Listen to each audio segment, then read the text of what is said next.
Hey, everybody. Good evening, and welcome to another show here on the Comic Art Live channel.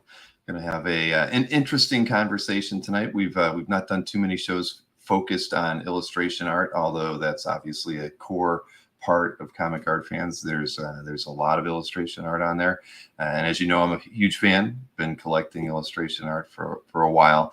Not necessarily the type of art we're going to be talking about tonight, but it's a passion of mine. Did I dress up, Marcus? No, I did not. I've been out all day. But let me bring in my guest this evening. It's somebody that we've not had the chance to meet and chat with before.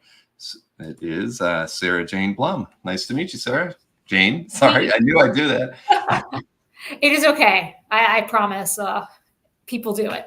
But yeah, it's great to meet you. It's great to be here. I'm a huge fan of comic art fans, so I think it's a real resource for the community. So like we were talking in the green room before things got started, you're new to Heritage. You only been there for 3 months or so? Just over 3 months, yeah. It really feels like it's been a lot longer in a good way, in that I got to dive right in and really start working. So in some ways, I still feel like I don't know how to find the coffee machine. I don't know. There's a whole lot that, is still very fresh, but then it feels like I've just been getting to have really interesting conversations and deal with really interesting art so often on a daily basis that I almost can't remember a time before it. That's great. No, I've worked with Heritage for almost 20 years now. So it's a great group of people, and people who go there tend to stay there. So it's a good company to work for, I think. So did you have a hand in the current illustration, signature auction that's going on right now? I know sometimes they're getting items, maybe 6 or 8 weeks leading up to it. So that's about the time you started, right?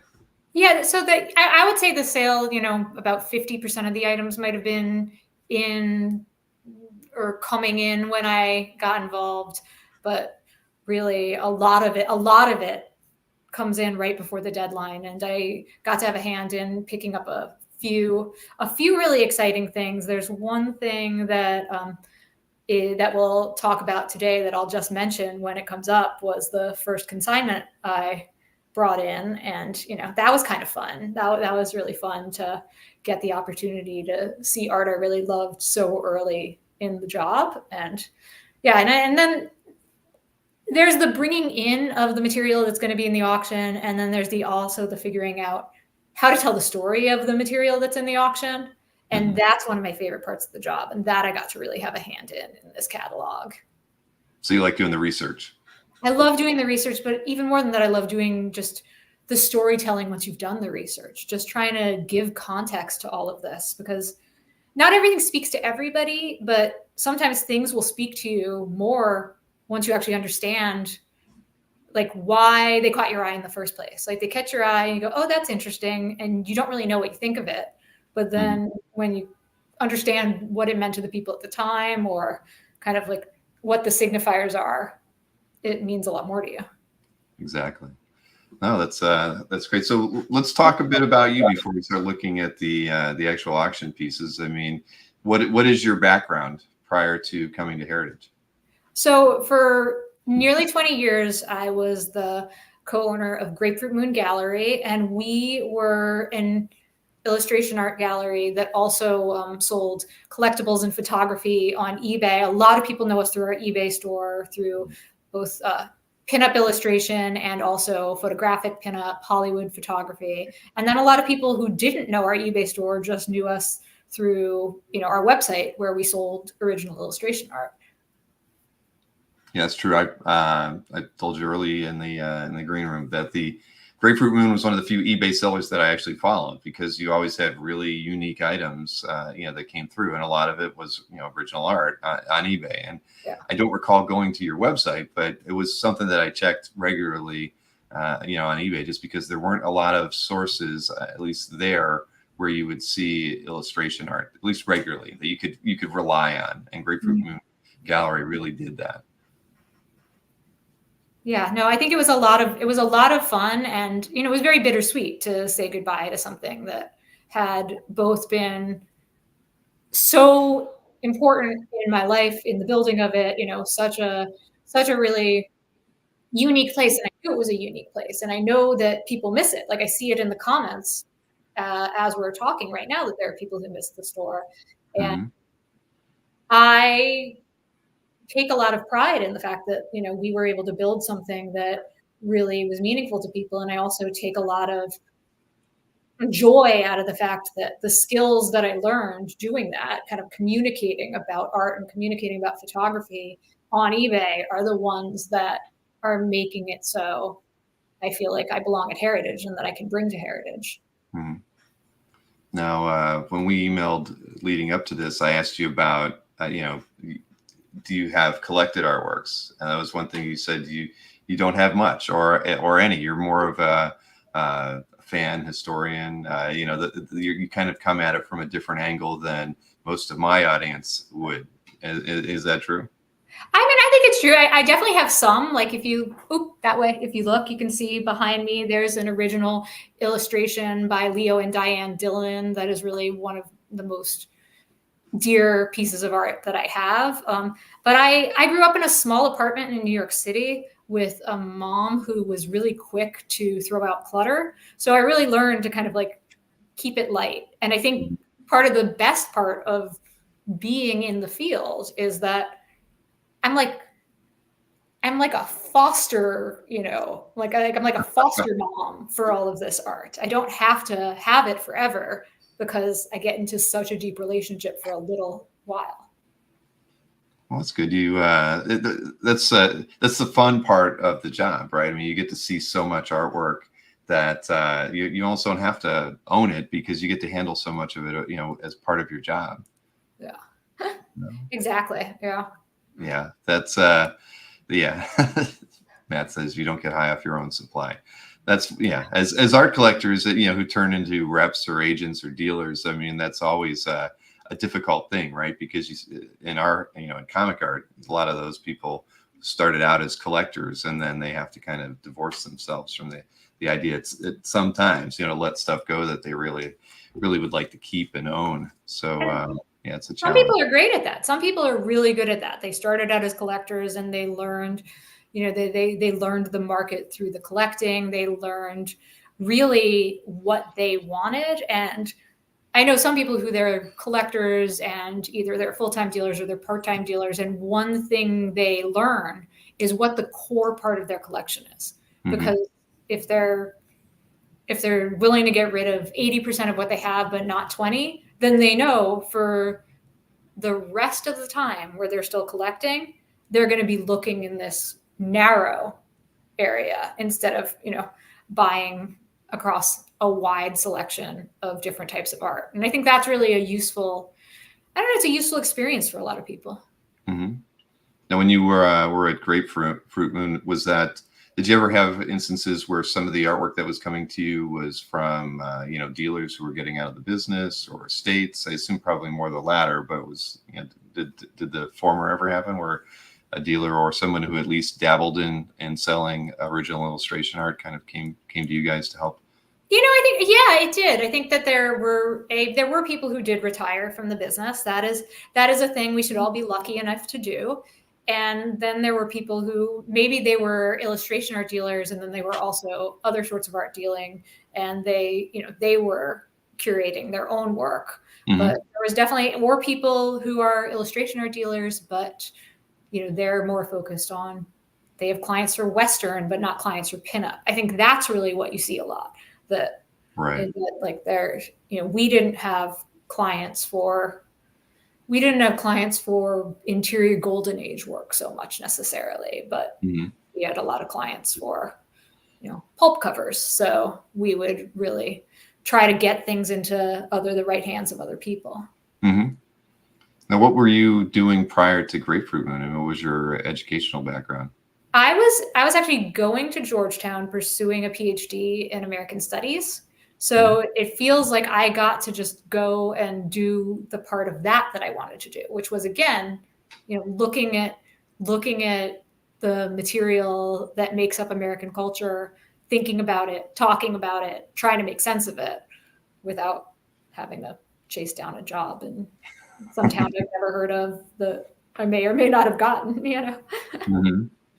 No, that's cool. I mean, were the arts kind of always a part of your life, or was it just something that came as about as going to college? I mean, when did that become a career decision to kind of go in that direction?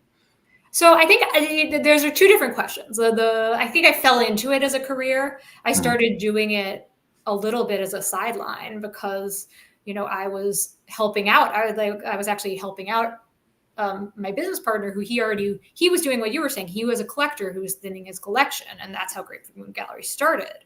And then we just built it and built it and built it and turned it into something that was, not having to do with anything that either of us would be personally collecting, just having to do with the buying and selling of art. And, so I fell into that. And when I discovered how much of a passion I had for it, I really was like, well, this is what I'm doing now and forever. But then when I look back at being a kid, I realized how fascinated I was by illustration. I didn't know that at the time. I didn't know what that meant. You don't know that your experience is different than other people's, of, how you're interacting with books or how you're interacting with pictures. And it's only in retrospect, it's actually only when I got this job at Heritage and they asked me this question that I thought about how when I was a kid, I would have 2 different copies of Alice in Wonderland with 2 different illustrators, and I'd read one page from one, then the same page from the other, and look at the pictures and try to figure out which one was the right world. Interesting. I can't say I did that, but that just shows your, I mean, that's the interesting thing about illustration art. It's different than comic book art that we, that many of our fans follow, is that, it's used in, it's used in storytelling in a different way, typically spot illustrations like that for Alice in Wonderland. It's used in advertising, like the pinup artwork, or even the Westerns that you were talking about. So illustration art touches, a lot of different people, a broader audience than people who are really just into comic book artwork. And I don't think, it's one of those things that good illustration probably, you don't really think that you're being sold something or you're being directed in a specific way. I mean, that's, good illustration does that. And I think that's why at times, like, illustration art, hasn't, well, as far as as a market, you don't see it as one that gets a lot of attention, because a lot of people look at those pieces as the old shotgun ad that was in a, in a Shooter's Digest from 1954 or something. But we look at it today as, an amazing piece of art. But, some people can't divorce the idea from it being an advertisement of some kind. Yeah. And I think that there's also the additional thing where, and this happens in comic art too, but with illustration, you've got this situation where you have to compare, a Norman Rockwell to Patrick Nagel to, any number of other things. There's always this question of, it's illustration because it was work that was created to be produced in a commercial level and experienced by the people, by the market, in a form other than its original creation. It was not made for you to hang the canvas on the wall and look at the canvas. The artist knew that they were, painting, so that then the painting could become, a billboard or a picture in a magazine, and that was how people were going to experience it. And that's what it has in common. And so it's hard for people sometimes to know if, because they don't like, or they aren't interested by the first style of illustration they experience, whether, it's not worth trying to dig into it. But it really is, because it is everywhere. It's the fabric of our lives. I heard somebody say not too long ago that in some ways it's like the visual slang of American life. Very true. Hey, you do have a fan in the audience. Kelvin Mouse says, you are the best, in all caps. So thanks, Kelvin. And let's see, Saint Satanico says Nagel, the Duran cover artist compared to Rockwell. Yes. Yeah. You can do that in this medium. So, out of curiosity, because I don't know the answer to this question. I mean, from say the 40s onward, I mean, did the illustration artists get their pieces back? Were they held by the publishers? What's most common? And maybe it's different, you know, varies by era. I mean, it varies by era. It varies by also what sort of illustration you were doing. You know, if you were again Norman Rockwell, you were getting your covers back. If you were working on advertising campaigns, it was less frequent you were getting your covers back. If you were working in pulp art, sometimes you were, but sometimes they were literally wood chipping them. So like putting them through wood chippers so that other companies couldn't try to reuse them. And then people were also repainting over the canvases, you know, like all of this illustration art, there's no one story of it, but there are common threads you hear about. You hear about with different calendar companies, that the calendar companies would hold on to the art primarily, and then they would either give some of the original artworks to the big accounts. You know, that could be a thing if you were a huge account buying, you know, 1 million calendars from, you know, Brown and Bigelow, they might give you a painting. And if you were an artist and you didn't write that explicitly into your contract, they were likely just storing them in their warehouses. And then when they started running out of room in their warehouses in the 70s, you saw a few of the different calendar companies have just little sales, you know, just little art sales in local hotels where, you know, you would just set up a conference room and all the pieces were $100. Didn't matter who they were by, and it just all the pieces were $100. And that's how I've found a lot of people over the years who've gotten some of their pinup art. Interesting. Boy, that's I mean, that's it's crazy, you know, the way art has been handled over the years by you know, in these types of environments. You know, similar stories are out there, you know, with comic art as well, you know, and lots of art was lost early on just because it just took up too much space and nobody wanted to store it. So yeah, that's interesting though. I mean, but you're right. I mean, since a lot of that was contract-based work, that if the artist didn't think about putting it in there that they'd get the work back, then they didn't need to have that happen. And sometimes, I mean, it was just too expensive to try. You know, there are definitely people who they would, you know, have to go and drive their work to New York to drop it off after their freelance contract, and then driving it to go get it again, especially work in the Depression. You know, that if you weren't able to take that second trip in time, maybe there was a window, but if you couldn't like capitalize on it, you weren't getting that art back. Mm-hmm. Interesting. So for you, I mean, with the career that you have right now, I mean, Heritage just made a lot of sense as far as like the destination. I mean, they have been doing regular illustration signature auctions for a while now. And when I think about illustration art, I don't really think of too many other places that, at least on that level, as far as the diversity and the caliber of the work that I tend to see. I mean, Heritage definitely, you know, is a place where a lot of people in the business like to end up. I mean, I think a lot, and in comic art, we see that, you know, that a lot of people who've been, you know, who've tried their own things and done their own things for a while end up at Heritage. It just seems like a good fit. So, so your first 3 months have been great though, right? Yeah, it's been great. And I think that one of the things I like about Heritage is Heritage believes in illustration art, and it doesn't just believe in illustration art because of the signature auctions. I think it's really fun that you also see illustration art pop up in comics, in some of the entertainment sales, you know, more and more in sales that have to do with, you know, Nintendo and video games. And you can see the relationship between culture and illustration art because Heritage has so much enthusiasm for both of those things.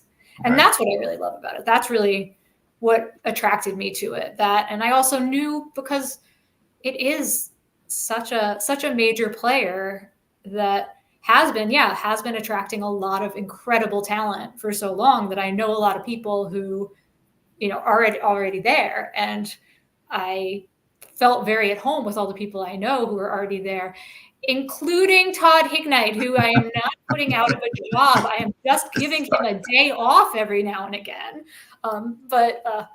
So I think that, you know, it was really a joy and an honor to get to join their company.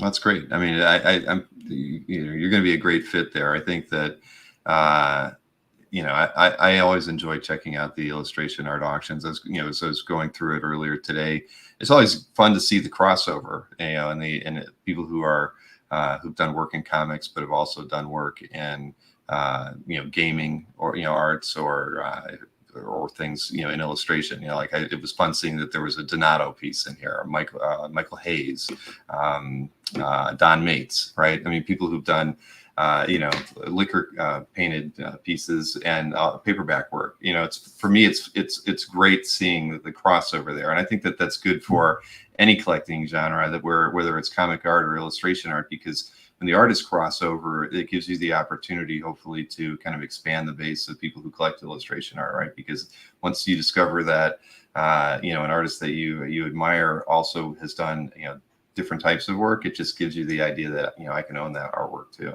Yeah. And I think that's really one thing about illustration that, I don't, as much as I am fascinated by the market, there are pieces that I love that are incredibly inexpensive and pieces that I love that are incredibly expensive. One interesting thing about illustration is that you do have these artists who they do cross over and their illustration is still relatively affordable, and it really is starting to attract more and more and more comic art buyers, who are kind of learning about these threads and learning about these connections and getting excited. And I love that. I really just want more and more people to know about this art and to fall in love with this art. Mm-hmm. Yeah, well, as I've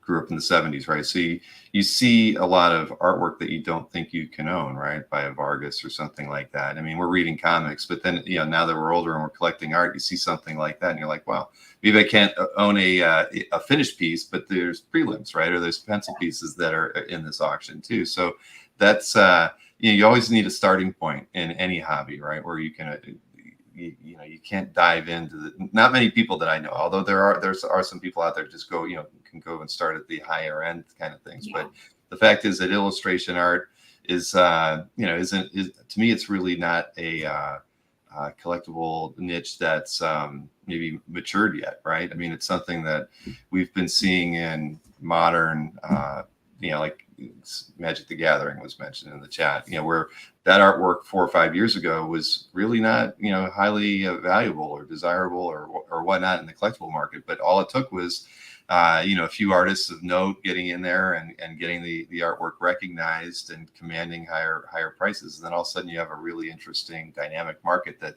right now doesn't seem to have any, end in sight. And I think that as odd as it is that illustration art has existed for a couple hundred years, I think just getting the right eyes on it and getting people to realize that they can own pieces, from, some of the ads and some of the imagery they've seen in magazines over the years, is what really needs to get started. And then it becomes a little bit more desirable and the prices start going up and everybody gets happier. I think, at least when you're trying to build it like that.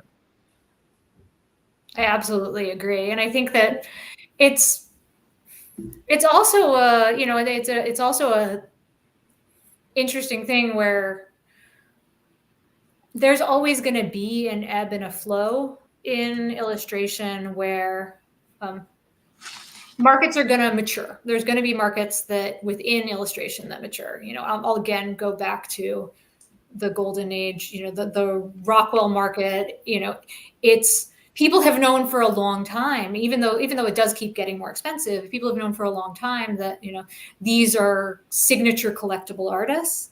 And mm-hmm. then new artists, even from that period, start becoming more collectible. But more than that, what you have is these niches of the past that pop up again into people's psyche, and those start feeling really collectible. And I think that's one interesting thing that overall, just awareness about illustration art needs to keep growing and needs to keep, making the marketplace fun and dynamic, as you said. But we also just need to keep letting time unfold where these connections, and I mean, both like socially, but also visually, where we can actually really see the stylistic influences on things that are really popular today in some of this earlier work, we really need to like give people the exposure so that can really start marinating in their brains and getting them a little bit intrigued into learning more. Sure. Yeah, well, like Kelvin Mao just mentioned, there's a Harry Kane piece that's not three investigators illustration. I thought that was cool to see it, and I was on the site, so I was trying to figure out, I don't know who Harry Kane is, and that's the thing with a lot of these illustrators, there are names you don't recognize, and but you look at this and it's like I don't know anything about Harry Kane, but I think he's clearly very talented, and there's probably hardly any, if any, pieces at all on comic art fans. So now it's like, you need to start digging around to learn more about this gentleman. Absolutely. But I mean, I also think there's probably a lot you could guess about this by looking at this image. I think a lot of people would look at this and go, oh, that's Mad Men, oh, that's, you can get a sense of an era, of a time, of an attitude. Mm-hmm. Yeah, sorry, Kelvin. I didn't mean to draw attention to a piece. It's part of what happens during these shows. But that's what's fun about the medium, and the fact that there are so many artists that you're not familiar with, and they could be, like I mentioned, Michael Hayes has a piece in here. I bet you that, he's a guy that I see exhibit at IX every year. He's somebody I've talked to many times, and he's probably not known by 99% of the people on CAF, because he's not somebody, even though he's out there creating work today, for publishers and personal works, they're hard to discover. So, these people, because like you said, there's not a lot of galleries that exhibit their work. There's not a lot of central hubs that, put their work out there. So it's a tough business, and it's only getting tougher, unfortunately, for a lot of these people. But here, I'll hide this so Kelvin doesn't anymore. But that's what I love. I mean, when we talk about art a lot on the channel, and I love discovering artists whose names I don't know, and I love just seeing other work that they've done. Is it similar? Were they painting in a style that wasn't necessarily, their true, path, as far as as their, what they wanted to do versus what maybe the publisher or the editor wanted out of them. And that's one of the joys I get from being an original art collector. I definitely think that one of the interesting things about illustration and illustrators is how versatile so many of them were. And, that's one of the things you'll see in the sale. I don't remember if I flagged it, but there's an artist, John Clymer. I know I put his Saturday Evening Post cover in the list of pieces, but I don't know. He also had a romance pulp cover that is in the sale. And I think comparing those two pieces is just astonishing when you're thinking about what was demanded of what was demanded of illustrators, and just what they showed up to the table with. Right. But that's the nature of the job. And it was probably the guys and gals who were more versatile that got more work, because they could kind of meld themselves to a Western kind of style when they needed to, or a pinup style, or science fiction, all those sorts of things. Tony says there used to be a Bob Peak Godfather piece on CAF. I think I remember that one, but it's not there anymore. Collectors come and go on CAF, unfortunately, and so do their collections. That's it's unfortunate, but it is the nature of our website. Sorry, I'm just trying to read through a couple things in the chat, but yeah, so it's something that we do try to. That's why I thought doing a show with you was great. I forget who suggested we talk, but the idea that we can start having more conversations about illustration art on the channel is good. I mean, it's something that like I told you, I'm very interested in. We started that OAX show in January. We intend to kind of keep moving into different genres of art, and illustration art is one of the top ones that we want to have more artists represented from illustration art in year 2 and onward, just because, again, I think that it'll make our show more diverse. But again, it's back to that whole collector base. You bring in a different group of collectors that that are used to buying some that type of artwork. You expose them to comic art, and vice versa. It's only good for both pitches. And we had the Korshak collection was at the show, so we had an exhibit. Stephen was there, and You know, and he's a very interesting guy and tells good stories. And again, we wanted him there because we knew that he would be, you know, exposing people who aren't, you know, maybe they weren't interested before in collecting that artwork, but now they get the opportunity to see it. So yeah, that's one of my missions in life now. Is to keep Well, people I mean, you're doing a really good job, because one thing I already know is that you know, a lot of times when I'm talking to people, you know, they'll mention their collections on Comic Art Fans. You know, that's Mhm. one of the things that people, when they're talking to me about their art, you know, that's where they're directing me to. So, and that's one of the other ways where just I know the just native crossover interest that exists between these two collecting fields. You know, that there's a lot of, I think there's a lot of people who, like, what they love about comic art is both they love comic art, and also it's easy to collect a lot of it in terms of just square footage. Mhm. I think one of the limiting factors sometimes for people in illustration art is a lot of it, you know, you can, some things you can put in a flat file, but a lot of things, you know, you have to hang on your wall. And so sometimes people, they like to do both, because they really enjoy, you know, being on the hunt all the time, and then they really enjoy the experience of just having mm, these beautiful, big, often colorful, you know, pieces that are also just, they're looking around at in a different way. Like, I think you can have both of those itches in you at once. Sure. No, that's very true. It's something, you know, I know what most collectors wrestle with is how to present or, you know, display their work if they have a mind to do that.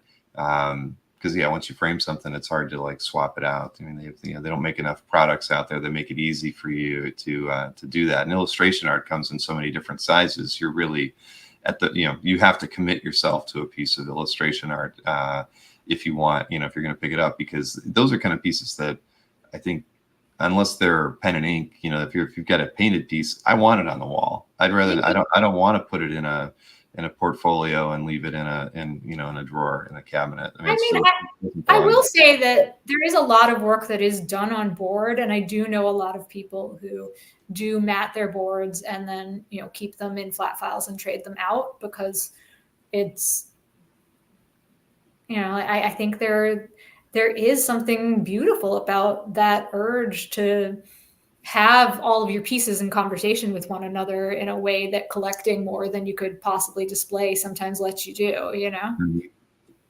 Yeah, very, very, very I true. don't want to tell people not to bid on things just because they're out of wall space. Despite how many times that's what they tell me. Right. Well, that's, yeah. I mean, that's so very true. I mean, I did like I went before we decided to have Korshak's collection at the show. I went to his home and he pretty much displays everything he owns, which is, you know, you can run out of space in a home, and then what do? I mean, you don't want to have to, you know, have it stored somewhere. I mean, at the end of the, you know, you really want to be able to appreciate it. We change our clothes out in our closets seasonally. I do not know. I have not gotten people to get on board with this with their art. Hmm. Well, there you go. That's yeah. Well, that's something maybe we need to work on, Sarah. We have to convince people of that. I've got to, because I have a few friends who are in that same boat, you know, who are illustration art collectors who have run out of space in their home, because even the Wilshires, for instance, who run the IX show, I don't think they have another square inch in their home to hang another painting, you know, or bring in another sculpture, because they you know, they've just, you know, gotten so many pieces over the years that I know they don't have any place else to hang anything, and probably don't have a spare room to be swapping them in and out of, right? So it's like, what do you do at that point? But yeah, it's an interesting dilemma, because I can tell you, I mean, once I put something on the wall, I tend not to take it down and swap it out for something different. But yeah, Marcus says just buy a second home. If it were only so easy, Marcus.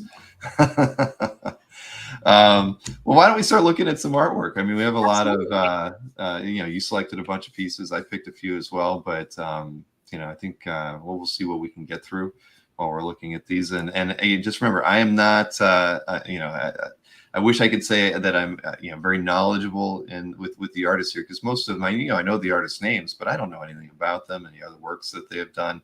So I'm going to be relying on you tonight to educate me as well as everybody in the audience about some of these creators. Okay, I'll do my best. So we have Hugh Ward.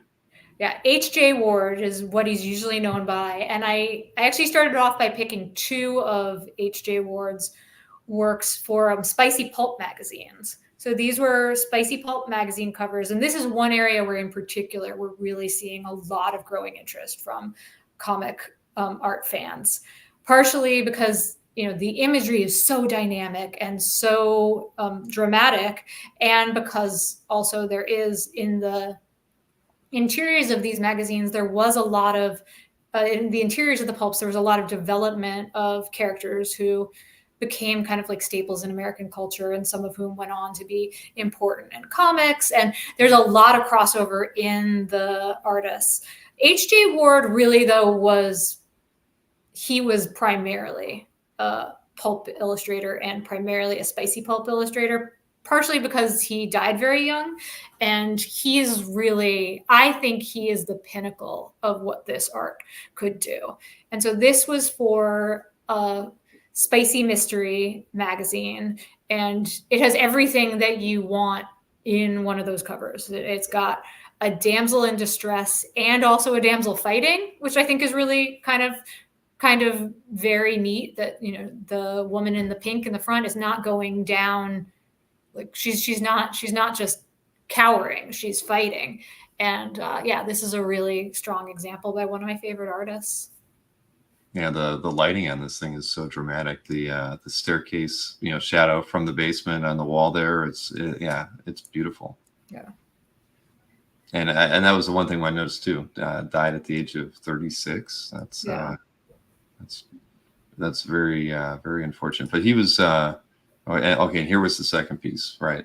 Yeah, and the reason I decided to show these both is, A, just like I said, he's really one of my favorite artists, but B, because I think there's something really interesting that you would think these are they're almost the same job. He was spicy mysteries versus private detective. It sounds like it could be exactly the same thing, but there's really a lot of different choices that are being made. And, the way the characters' faces are, the level of this has more like menace and fear than drama and fighting. And it even has, one woman who hasn't even noticed that there's anything she should be afraid of, or maybe she shouldn't be afraid. Maybe she's in on it. Do we know? We don't know. You would have to get a copy of the pulp itself, which is also something that, is highly collectible, and read No Pockets in a Shroud to figure it out. But I think that it's really nice to see, just again, even working within this one really tight genre, the versatility of this artist. Right. They just had the Windy City Paper or Pulp and Paper show, right? I've never been to that, but I've always wanted to go. Okay, I'm going to say this. I'm going to make a pitch that every single person watching this live stream, you included, should go. It is absolutely my favorite weekend of the year. It is. It is put on by the nicest people. It has really old school, like con vibes, where everybody's friendly while there's sales happening. It's not commercial. Like, it's not about big franchises or anything like that. It's all very small dealers, a really welcoming community, and everybody should go. All right. It's always been on my list. I have several friends that go to that.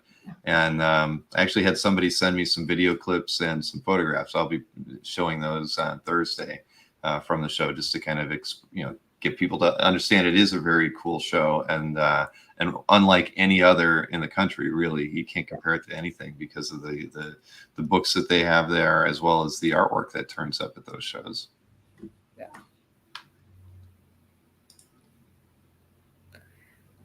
So now I'm taking you to another artist, Rafael de Soto, and another style of pulp magazine. This Black Mask was really the preeminent hard-boiled detective magazine.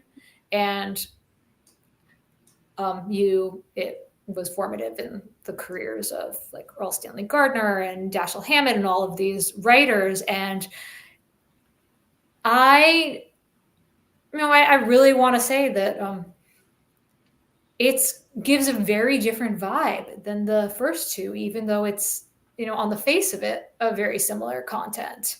And that's kind of what that's kind of what I was trying to do when I was picking these pieces, to really just introduce both the pulp art vibe very specifically, and then also to show that there's a lot of nuance even within it. One of the things that, and there's probably no proper answer unless you tell me that the color palettes from this era, that the artists use, they always have these the same kind of tones, right? The same yellow, or if it's using that, or the same green, or it's not. I don't think it can't be just a limitation of the medium from that era, is it? Is that why we don't have like vibrant, a red or something, or were they painted in this way because that was the way the publishers wanted to see, the pulp cover? I was going to say, with the yellow, you hit the nail on the head, because there actually was one of the pulp publishers insisted that everything have a yellow background, because they thought that on the newsstand, the attention span, everybody's attention span even then was so limited, and you had to catch somebody's eye immediately, and they thought the yellow backgrounds were the most attention grabbing. So that's where that whole yellow came in. And then because that whole yellow came in, you had other pulp houses that were really trying to brand themselves in opposition and stand out in their own way. So you had a lot of these different signature color palettes, but still, I think that you do see, I think some of the tones are the same across. And I do feel like that is probably because a lot of these pulp artists knew each other, Ward and DeSoto knew each other. And then the next artist we're going to talk about was actually really a protege of DeSoto. Yeah. Richard Lillis was really truly considered a protege of DeSoto.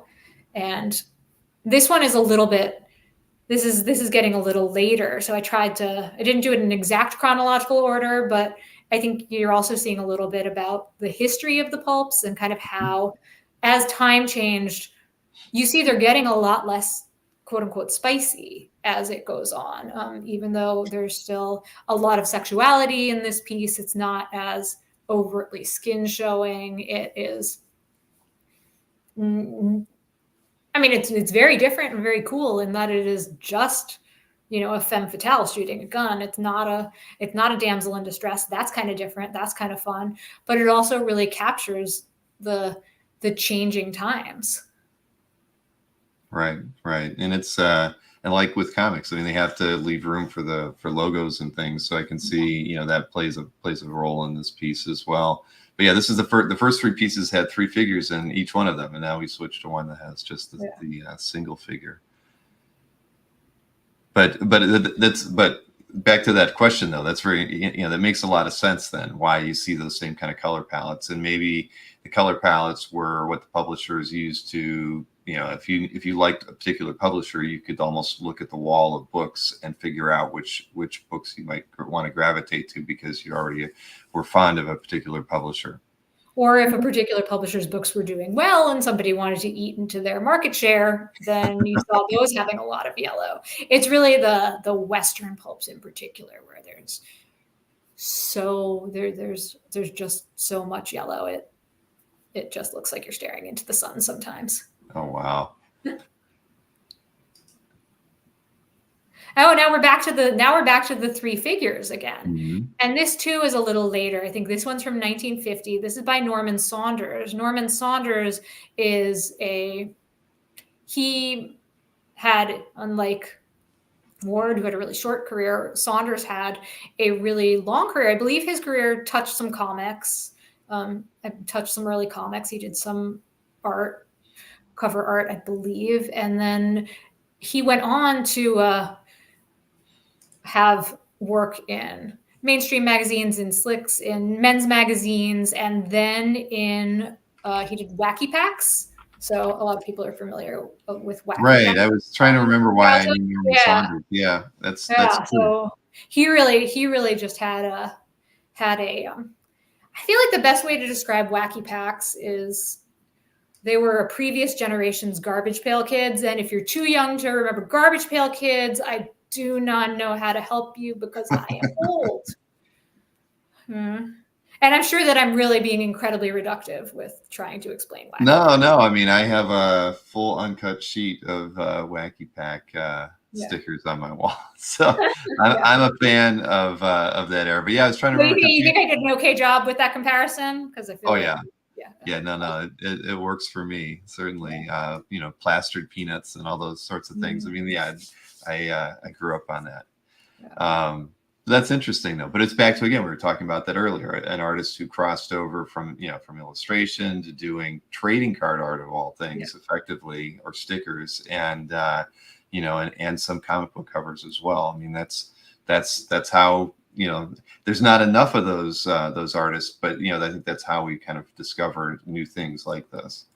But it's funny because we actually don't know exactly how many of those artists there were, because certain artists were interested in having their name attached to all their work, and other artists really tried to use different aliases for different styles of work because they thought that they weren't going to get a job working for the Saturday Evening Post if they were in pulps. Right. I just wanted to show one of them so people could see. I mean, they're so great. They're so great. Right, and Kelvin mentions like the Batman trading cards too, as well. Yeah, that's very true. I mean, I know that was somebody. Yeah, I'd looked at some of his stuff like 3 months ago. That's why the name rung a bell when I saw it in Batman trading cards too. Yeah, that's fantastic. But I would assume once they get their name out there, they got to, back then it was a hustle, I would assume, for most of these artists to kind of keep busy. Yeah, I mean, I think a lot of the freelance artists, these jobs were not terribly well paying, and what that meant could really vary from, good jobs being.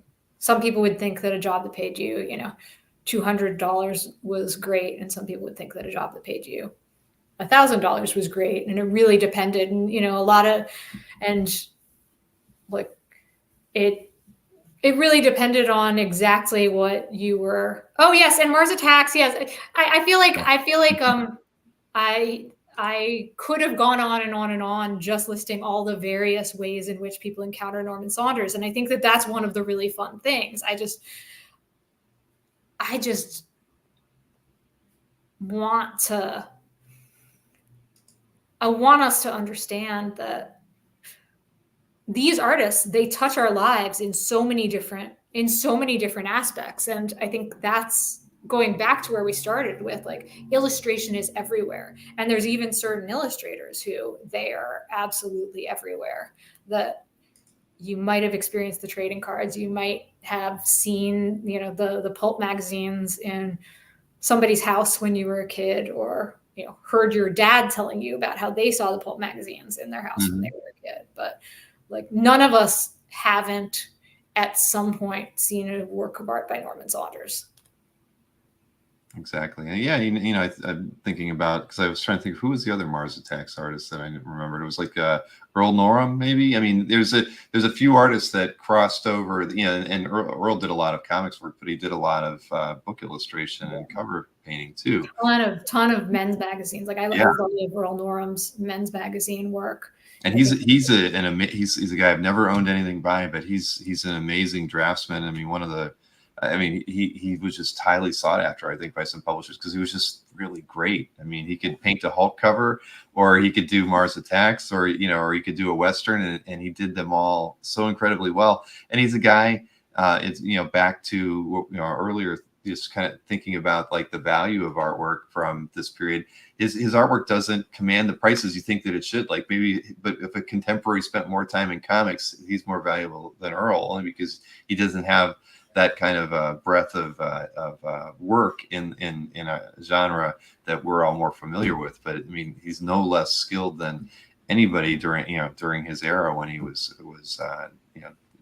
in his heyday, basically. Yeah. Bob Powell too. Yeah, that's probably true. Well, here, I'll get Mars Attacks off here. So, Bruce Berry. I feel like I've seen the name before. I mean, the art style looks familiar. Yeah. So Bruce Berry, he also, I don't think, like he also did some comic art. That is definitely something he did. But yeah, he's not as big a name, which is another thing that I really love about illustration. He's not that big a name, but I think it's so funny that we went from the Mars Attacks to this piece, not intentionally at all, because you can see so much of the 1950s retro futurist sci-fi that became all of how we have interpreted a lot of like a certain register of science fiction, not super hard science fiction, but really just over the top science fiction, especially in movies. You can see a lot of that coming from yes, Barry was a Jack Kirby inker. Yeah, exactly. Rugrat. No, that's so true. I mean, because we talk a lot about Kirby artwork, and like Mike Royer gets mentioned a lot because he did later in life. But you're absolutely right. Yeah, he did. There you go. That's great. Thank you. Yeah, but so I love this piece. Mostly because I love the creature. I think, creatures can never be underrated. I hope somehow he turned this fight around and, got a couple of good licks in too. But yeah, I love this piece because I also think that here's where we get to things where you can really see that illustration art is just an absolute bargain. This has so much storytelling, so much fun, so much drama, and it's really actually it's very stylistic, but it's actually really well composed and feels really nicely balanced. Like if you hung it up, you would actually feel like it made sense in its frame. It made sense in its place. Like it just works as a piece of art. Like you can tell where he left space for a logo, but it also feels like it's a completely realized piece of art in its own. There's a lot of yellow in it too. Oh, there's a lot of yellow in it too. It's true. It stood out on a book rack. That's awesome. This name I'm not familiar with. Lloyd Norman Rognan. Lloyd Rognan. I believe it's pronounced Rognan. Either one of us could be right. I've never heard somebody say they knew with 100% authority. And these were covers for these kind of digest-sized science fiction magazines in the 1950s. And the digests have a slightly different but overlapping collector base than some of the pulps that were produced at a slightly larger size. And these digests in particular, you can see what they had in common was a certain level of lightheartedness to them that you didn't see in those spicy pulps we were looking at. All of those images that you saw were, you could say that some of the violence is ironic. You could say that some of it's a little silly in some ways, but they were in a lot of ways deadly serious and like trying to give you a sense of peril. Whereas like nobody's actually worried about this guy. And so Lloyd Rognan, he is not that prominent an artist, but he worked regularly. He did a lot of covers for these digest magazines, and then for some men's magazines, some advertising art. But what Lloyd Rognan really loved was this red outfit on his time travelers and his spacemen and his space women. In particular, he did a lot of these women in this skin tight red, kind of looks like what you would imagine the Star Trek, red jumpsuits to look like, but much more see-through. Much more see-through. And I love that this is one where he did a man in it. And I just think it's just so funny. Interesting. So he had his own style, and the publisher his own quirks. Yes, exactly. He has his own quirks. Yeah. Well, And interesting. Yeah. Well, that's again, that's what's fun about this is an artist that I've never knew existed prior to this. Okay, Frank Paul, and this is it's an interior illustration. yeah. Let's see if the detail here. There we go. So again, Frank Paul is another artist who I think we would not conceive of a lot of the otherworldly visions we have if not for the work he did. He came from an architectural background is one thing about him. So what you see in his pieces is just all of these really, really intensely detailed and realized spaces. The orb ship that they're coming out of is such a highlight of that piece, even more than the figures. And that was what Paul did. And I think I can't ever look at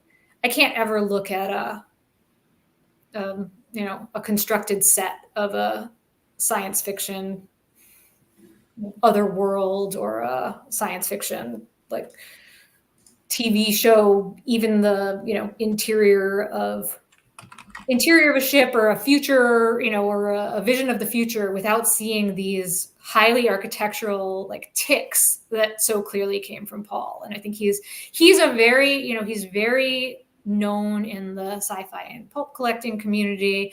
And I feel like he really needs to be better known in the comic art collecting community, and keep growing, because his work and his vision was so formative for how so many people created their imaginations. Mm-hmm. Yeah, I was just checking Calf there because something about his work looked familiar, and I actually featured a piece of his a couple years ago, actually. Yeah. Because it's it was just so unique. Yeah, definitely a different style. I didn't know he was an architect, but if you don't mind my showing it's neat to see that this stuff does actually exist on Calf as well. But it was this piece here, and clearly, his architecture background had to have played a factor in, deciding to draw this, whatever this is, a ship of some kind within a cave. I don't know, but all the mechanics within it, and the catwalk here. I mean, that's pretty cool. But I remember featuring this piece when we do it every week, where we pick 10 pieces, and this was one of mine. I always try to get one illustration piece in there, and I remember picking this. So that's great. Yeah, I think he's great, and he had a very long career, like I said, and I think that if you looked through a book just of his work, you would really start to notice his influence everywhere. Well, that's cool. I'm loving it. I knew I was gonna come into some of these things where I would actually remember stuff back on Calf, but no, it's a great piece. Let's see here. Then next up we have Emshwiller. I mean, I think that's a very well-known pulp and fiction artist. I'm quite certain. I don't even have to look. I know there's several pieces by them on Calf, but this was a magazine cover.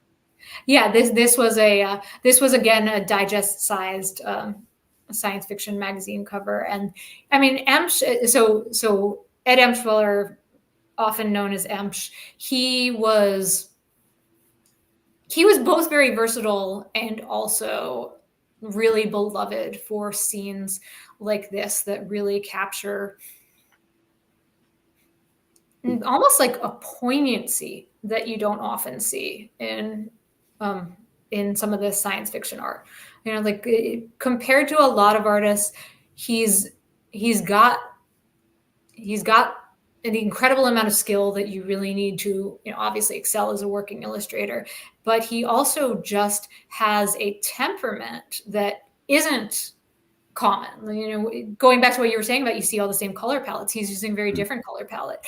You often see, if somebody's struggling, their struggle is really large and over the top, and you feel like they're trying to like rip their muscles out of their body in what would really kind of be considered an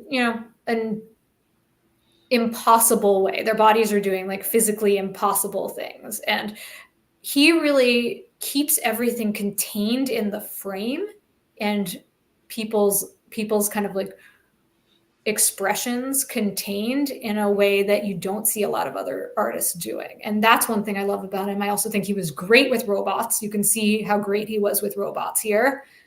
And I was going to say his imagination, I yeah, think we can compare it to maybe a couple of the other pieces we already saw, just the layers of, the depth on this mechanical creature, and the lighting and everything.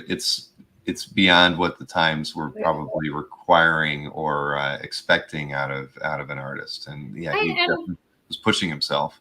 And the background too. I mean, you can see he also was an experimental filmmaker, and you can really see him doing things with the background that were, again, yeah, like they were not demanded of him by the commission, but they really make the piece have its mood and make it something that you can kind of fall into looking at for a very long time. Now, just curious, 56 is when this was painted. Okay. And we should note that this auction ends next Tuesday. Next Tuesday, yeah. Mm-hmm. Okay. And what time do you know when the lots start to close versus when they end? I should have wrote that down. I just wrote the date down. The auction begins at 11 a.m. Central Time. So the first lot will close at hopefully 11:02. Let's say we're really efficient. Let's say we're the most efficient auction that's ever happened. And then I think it's going to be long. It's a big auction. There's 505 pieces in the auction, and there's going to be some breaks between a couple of the sessions. But okay, yeah, they'll break it up. But this, just so everybody knows, this isn't like a comic and comic art signature auction where it goes over 4 days. This is it's all one day. It's all one day. The first session starts at 11 a.m. The fourth session, which is the final session, starts at 5:30 Central. So, yeah. Okay. But remember, just because you can't get off work and can't bid live doesn't mean you can't bid. We are accepting proxy bids or internet bids now. So go ahead, take your shot, get your EMPS. Everybody needs their own EMPS. And I wouldn't disagree with you. I'm not much of a collector, but I already have my own EMPS, so I won't be bidding on this one. You can get it. So we're kind of in the middle of things. So if people had questions about the auction, questions about consignments related to illustration art, what's the best email address for you, Sarahjane? You can find me at sarahjaneb@ha.com. sarahjaneb@ha.com. All right. But yeah, no, I want my own EMPS now. So I'm gonna have to work on that. Next Marcus, artist. You can shush with your little commentary, Marcus. Thank you. I never can say that to Marcus, but my guests can. So perfect. Thank you for doing that. So Bama. I mean, James just recently had a piece in the last comic and comic art signature auction that went 6 figures. Yeah. So yeah, I mean his work is beloved, and then you've got this is an amazing piece. I mean, he already had a unique color palette anyway, but well known for his Doc Savage, and later as a painter, I think did mostly Western painting related sorts of stuff. But this work was always amazing. It stood out. He separated himself from other artists at the time just from his attention to anatomy. I mean, the covers were all just so striking. His palettes were unique. I mean, but so you should be. I'll hand it over to you now. I mean, I think where I want to start, and one of the reasons I really wanted to show this work is because we started by talking about the 1930s pulps, and Doc Savage was this character who came out of the shadow. He was kind of like a spin-off of the Shadow, who was a big pulp character, and the image everybody had of Savage for a long time was created by an artist, Walter Baumhofer, in these 1930s pulps, and then the stories started getting reprinted in paperback novel formats that were illustrated by a few people, but primarily illustrated by James Bama. And he was able to really recreate the image of this character who already was beloved in American culture, who was already really known, the man of bronze, the perfect man, who, you know, he's good at everything, super speed, super strength, super brilliant, speaks every language. Just the Doc Savage character was like the original perfect man character. And I think that the rising to the challenge of taking this adventurer and recasting him in this entirely new mold is a phenomenal achievement of Bama's. Mm-hmm. And yeah, this one in particular, I think it's the opposite of what we were talking about with the Emsh, where I feel like the Emsh, even though there's this impossible, fantastical scenario, you get this sense that it's still happening at this sort of intimate scale. This is really leaning into all of the over-the-top elements of this Man of Bronze, Mm-hmm. Well, and it's already got a pretty hefty bid, right, at 36. So but again, I think it's his crossover too, And, absolutely, yeah. And it really lends itself a bit to just name recognition for him. But yeah, that'll be an interesting one to see where it ends up, given the results of the last one that we've seen from Heritage. Kelly Freas, there's a lot of work by Kelly on CAF. I do know that. Yeah. And I think that I wanted to use this as a transition because, first of all, Kelly Freas is, a great artist who his career also started a little bit more in the pulps. I believe he first sold something to Weird Tales and then went through the 1950s working in a lot of those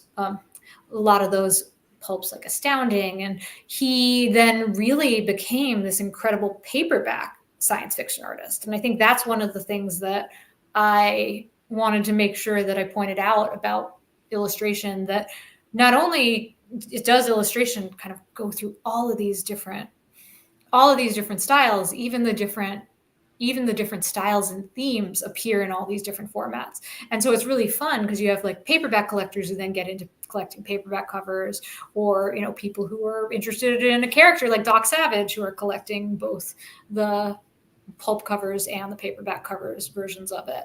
And to me, I think that's really one of the unique ways you can start thinking about becoming an illustration art collector, going, what am I already collecting, and what are the illustrations that are connected to that?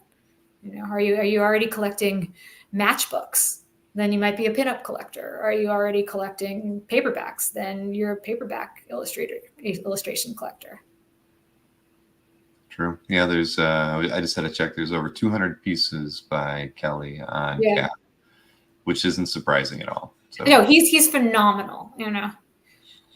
Well, and very prolific. I mean, there's I've seen pieces by him with a couple different art dealers, just because there's enough of it out there. Because he did a lot of small spot illustration. It was amazing with pen and ink. I mean, as nice as he was as a painter, I thought his pen and ink work was just as. It's true. I think in some ways he might even. I think there are some people who that's really what they get drawn to with his work. Mm-hmm. Let's see here. Next up, Robert Stanley. So this is maybe a name I don't recognize. Yeah, no, I mean he's not a hugely well-known artist either necessarily. I mean, he's a name I know, but I think that this is really, I chose this really more as an image-driven piece than as an artist-driven piece. And I think that I also chose it as a entry-level driven piece, that I think that this is really under the money right now. I think that as we've gone through this journey so far, and we've looked at all of this different art, and you've gotten to see what makes exciting illustration, with exciting illustration being something that's really attractive to people, and specifically often really attractive to people who are coming from the comic art market. You just see that like there's these, that it's everywhere, and there's these little treasures that I just want people not to miss out on, even though I want Kelvin to get that piece that he said.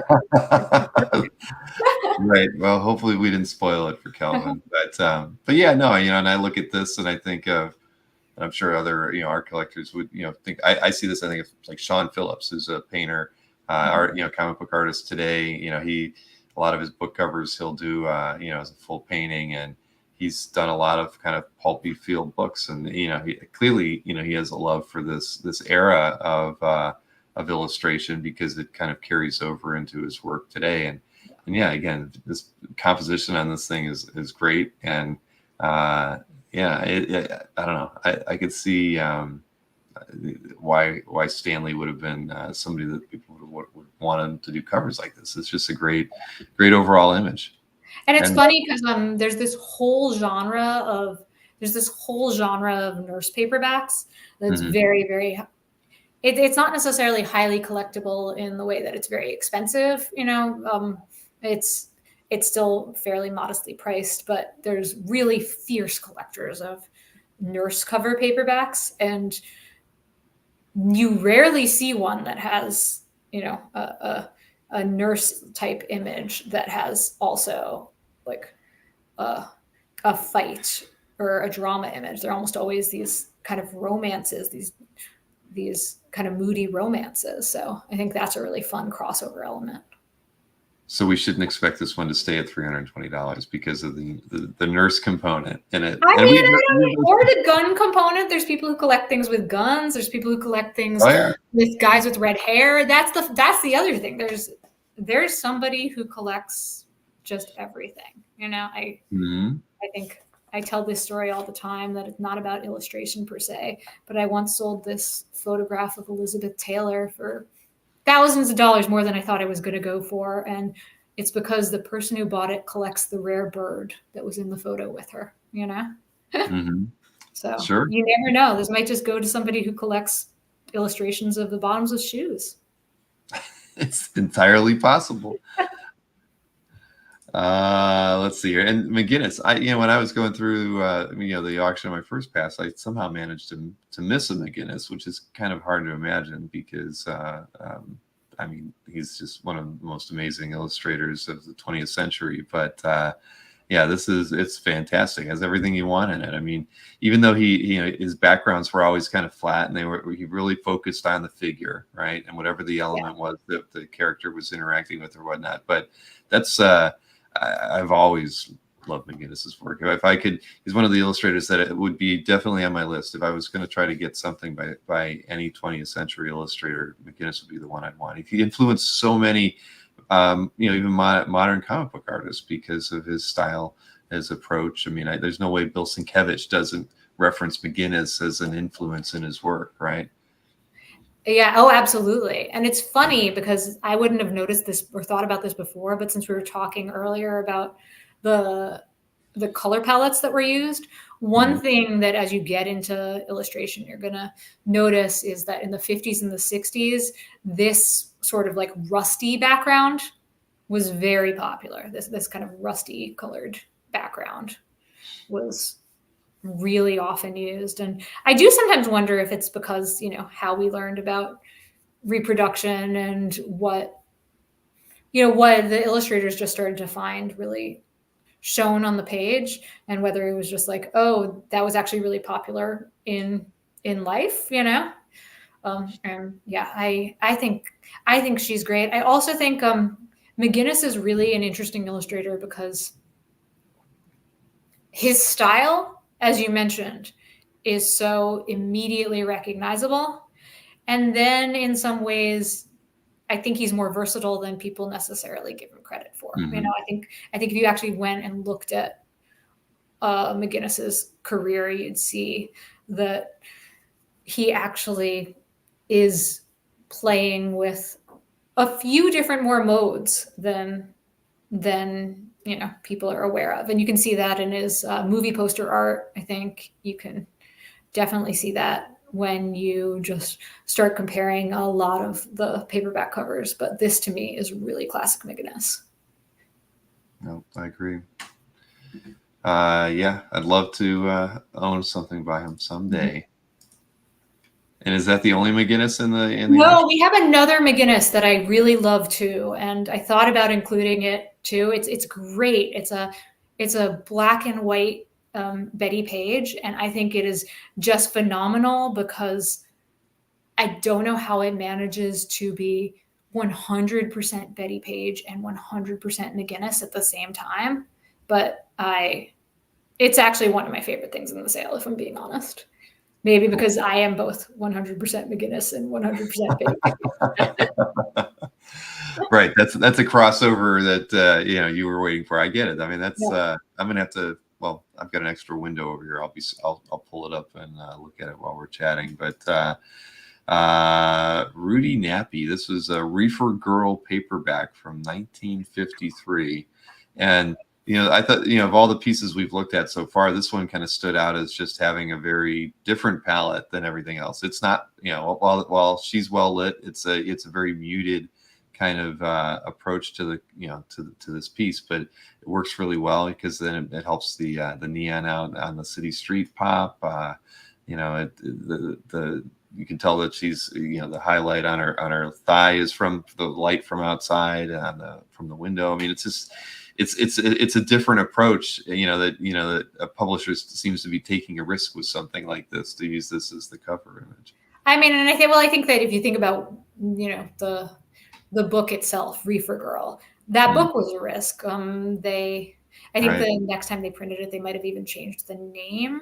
I know they did that at some point because it was still a very. One of the things about pulp paperbacks is that they were a place that counterculture really hid a lot. You'll also see in the sale, we have a couple of lesbian pulps, because there were things that there were all of these kind of like things that were happening in America that you weren't allowed to talk about in polite company, or even, weren't legal. And so all of these stories, they always had these kind of tacked on wages of sin, horrible endings, but they really were about sensationalizing, or at least, shining a light on how these, like how these countercultures were actually ongoing. And I think that this is a really great example of that, because you mentioned the light coming in. I really love the way there's like an arrow pointing down in the neon, that it's just obviously, this woman's going straight to hell, but then she's also sort of lit.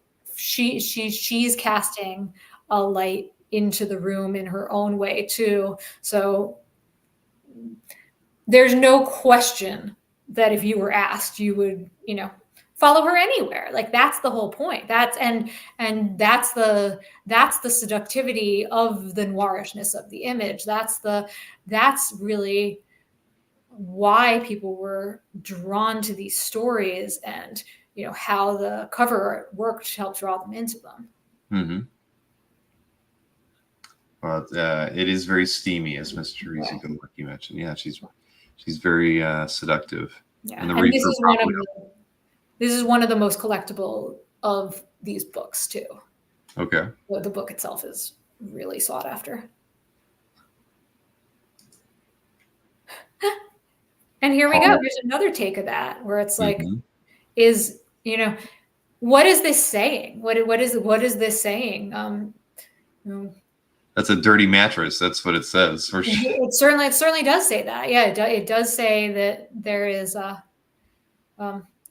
nothing good. There is nothing good coming to this woman, but at the same time, there is nothing that's going to keep people away from them. Mm-hmm. No, I mean, but a great image nonetheless. As far as so I want to see how it was used as a cover. Interesting. back over to that.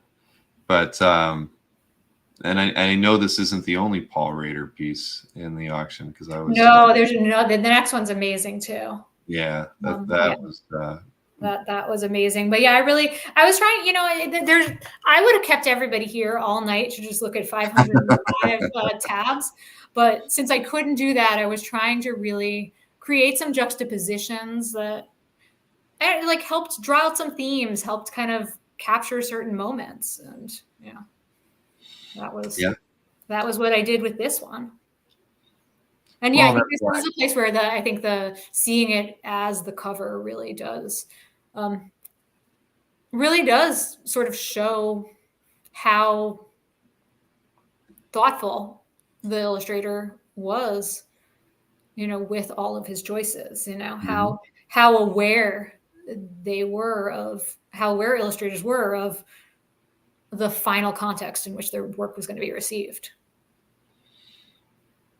Well, Rader's somebody after I saw this one and the other piece, I want to do a little research of my own, because I bet they probably don't have anything on CAF, but I like. Oh, I'm so curious. Yeah, I'm so curious. I would hope they do, but probably not. Yeah, but soon. I have a feeling that now. That's right. Anybody who picks up any of the artworks from this auction, I expect it to end up on CAF. And I'm wrong, actually. There are 6 pieces by Paul on CAF. Yeah. And not all in just one collection, so that's good. There's a couple different collectors, so yeah, well, that's cool. Let's see here. What do we have next? Ray Johnson. So here's a name I'm not familiar with. Yeah, and I mean, I'm familiar with him as an artist who did work like this. That's really, and I think and I'm definitely familiar with him with an artist who you mentioned how unusual it was to see those muted tones in the Rudy Nappy, but the muted tones actually they were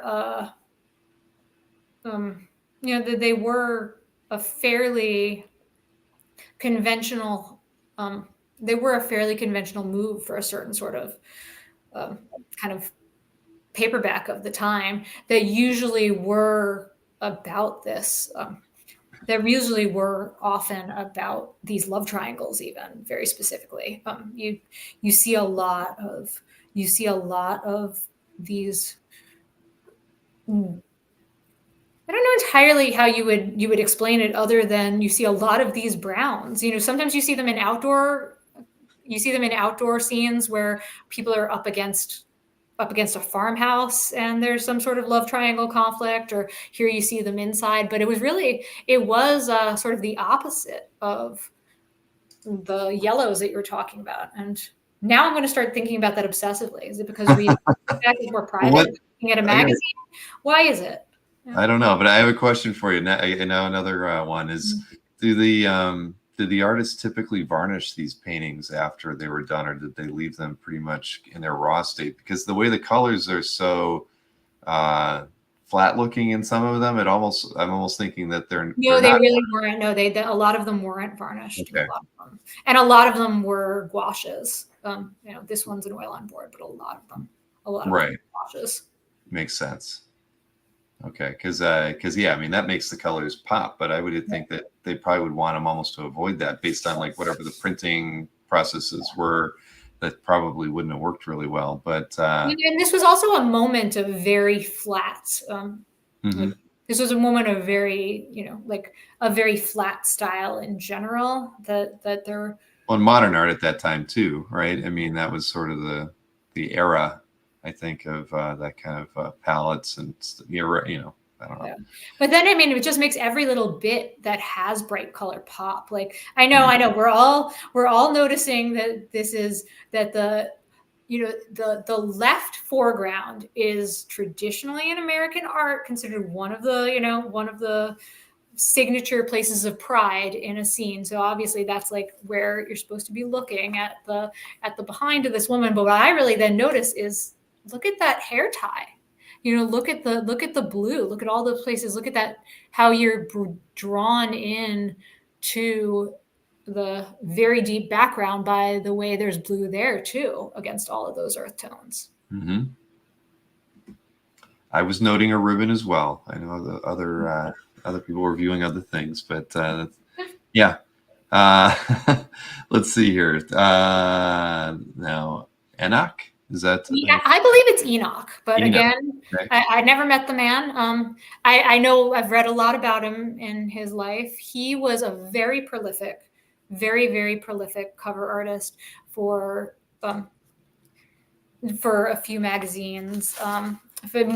Pep Stories is one. Mostly he's known for Film Fun, but he started out working for other magazines like Judge. So, but this vein of not quite pulp like we were talking about in the beginning, but a mixture of some mainstream magazines, but then these magazines that were very about Hollywood life and showgirl life and kind of body comedy. He got very, very associated with them. And so, I could have put this back in pulp, but I chose it to start off the pinup section because he's one of my favorite pinup artists, and pinup is one of my favorite genres. One of the things I absolutely love about this is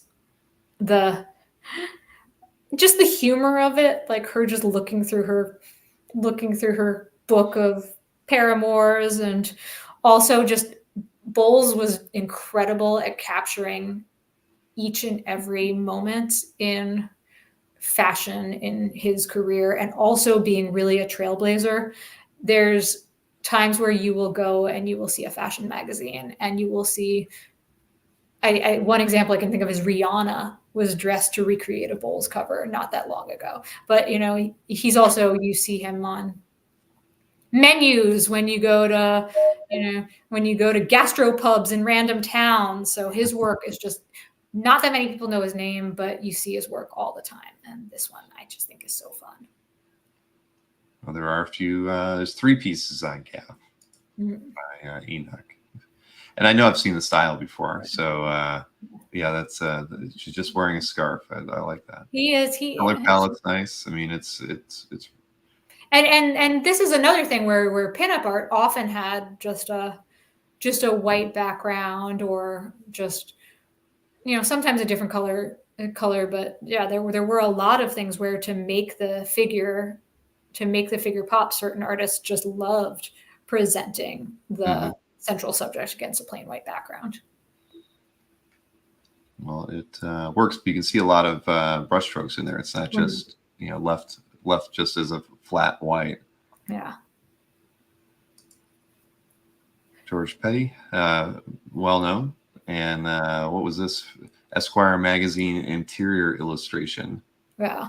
And so I love this because now I'm going to get into just telling a couple of stories about artists. But Petty was really known for,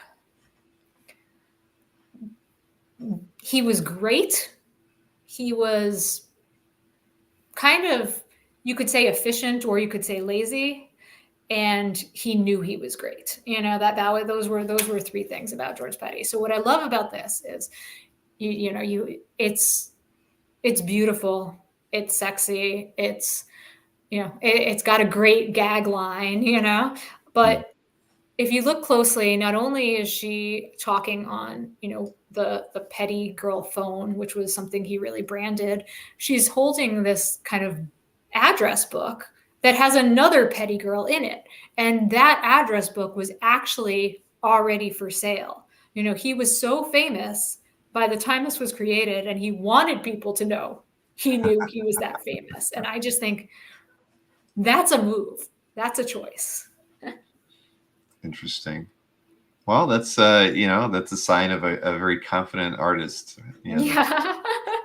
That's a very polite way to put it. I think he's amazing. I mean, I also think, there's generations, all of the generations of airbrush artists who came after him would not exist. They would have found their way. There would be airbrush artists, but I think that there was definitely, I feel like, generations of airbrush artists who really,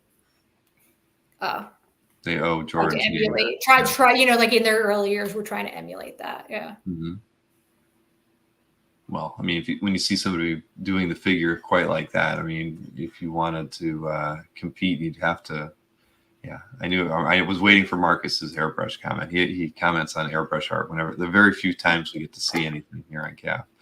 Yeah, that's fantastic. Let's see.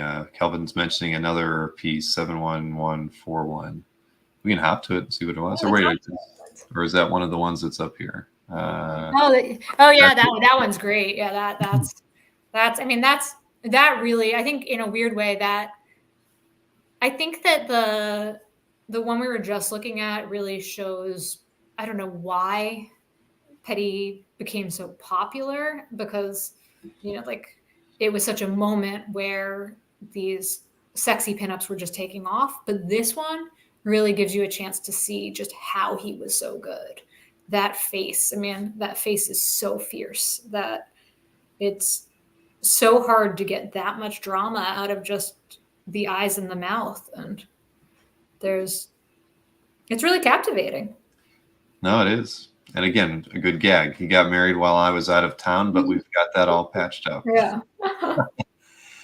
Do you think being in Esquire magazine, helped him a bit, or do you think he, I think he helped Esquire magazine. I was going to say that the other way around. Like, I think there were a lot of great artists at Esquire. The Esquire artists in the 30s were, across the board phenomenal. And that was definitely like what they were going for, to really leverage. And this again gets into this question of illustration, where you have the capabilities of the technology getting people to lean into their ambitions. And Esquire, it printed itself. There were a lot of magazines in the 30s that tried to print themselves big and give more space for visuals. I'm thinking of Esquire, I'm thinking of Fortune. There's a lot of other ones too, but and you saw the best artists gravitating towards them because they were giving them the resources to excel. Yeah, that makes sense.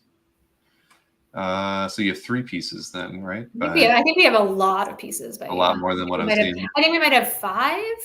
Not that 5's a lot. Not that 5's a lot. It's the perfect number, but it just feels like so many riches. I feel so lucky to be able to have the opportunity to show. How many illustration signature auctions a year does Heritage do? So we've been doing 2 for a while. This year we're doing 3 though. We're going to have one at the end of July that I'm already getting really excited about. So you're going to have me back. I will. Yeah, absolutely. I was thinking it was 2 because for the longest time, I think they still do 2 international auctions as well. So as far as for comic art, but I thought illustration was at 2 as well. Yeah. And I don't even know, they give us, I share the market data that I get from comic art. I don't know if I get illustration art results. I'm going to have to go dig around and see, because I think that would be great to add to the data that we have on CAF already for comic art. If we could have the illustration art results out there too. I'm going to make a note of that, because I don't believe we get it. Let's see here. What is next? Oh, Goddard. Yeah, this is beautiful. Yeah, and I chose this for a few reasons. One, it's absolutely, again, just a piece I really love.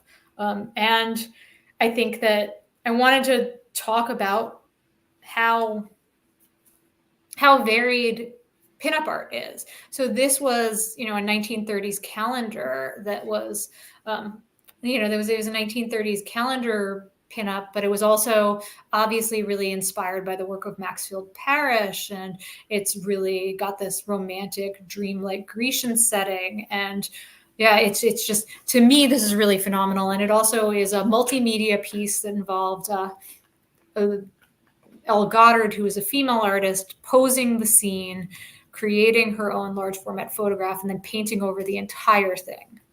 Oh, wow. So, yeah. And so that's why. So it has, in person, you can't see it here, but it has the opposite of what you were saying with like where some of the works weren't varnished. Like this glows when you see it in person. And I love it. It's a little bit, it's getting a little further afield from where we started, but I think it really